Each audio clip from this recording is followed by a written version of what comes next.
So, my husband has this friend, I'll call him Alex. Alex is one of those people that would bring a guitar to a house party and strum it non-stop. Alex is also one of those people who insists on stopping games in the middle to start political debates, knowing that the rest of us don't share his far-right views. The rest of our friend group has also mentioned this, and for a while he wasn't invited to game nights anymore.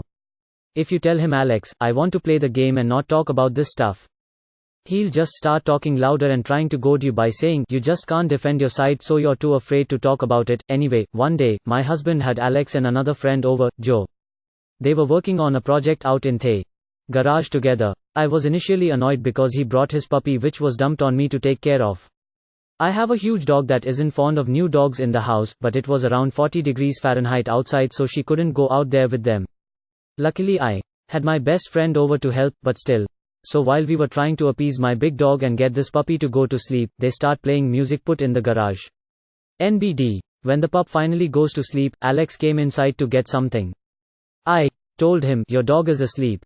Don't wake her, it's finally peaceful in here. And what does he do? Comes over to pet her and mess with her.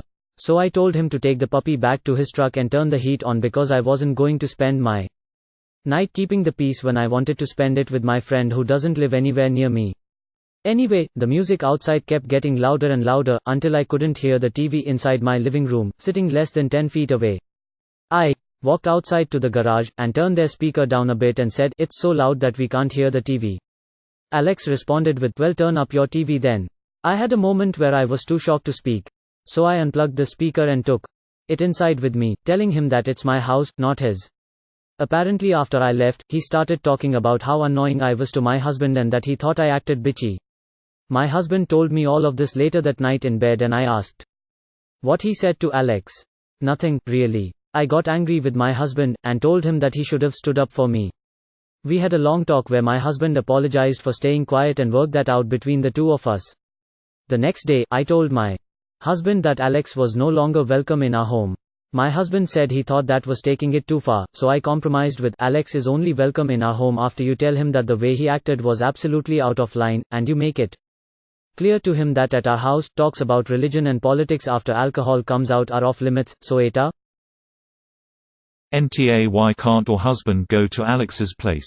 Does he live in a van down by the river? NTA. Fucking Alex, man. I hate that dude. He's not welcome in my house either. Always trying to play Wonderwall on his stupid guitar. And fucking it up, too, even though it's super easy. NTA. Why is your husband friends with this asshole? NTA. I can't decide if Alex or your husband is acting like the bigger asshole.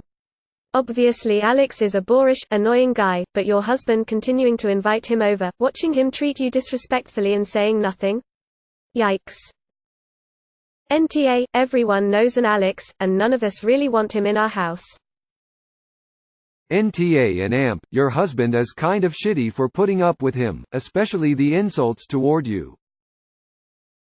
NTA. I hate Alex. I think we all know an Alex.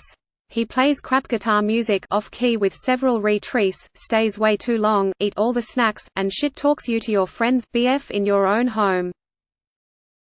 NTA, it's your house. You get to set the rules. If Alex can't follow the rules, you have no obligation to let him be there. Edit. I realize that the house belongs to both the OP and the OP's husband. What I'm getting at here is that both partners should feel comfortable living in their home. If Alex is causing major disruptions, as described, then the OP should be allowed to set rules around that, as long as they are discussed with the husband. Clearly, the husband isn't as bothered by Alex. But he needs to respect that the OP is. NTA. Alex sounds like a bit of a prick, as does anyone who thinks that every conversation is a battle that has to have a winner. Tiresome people.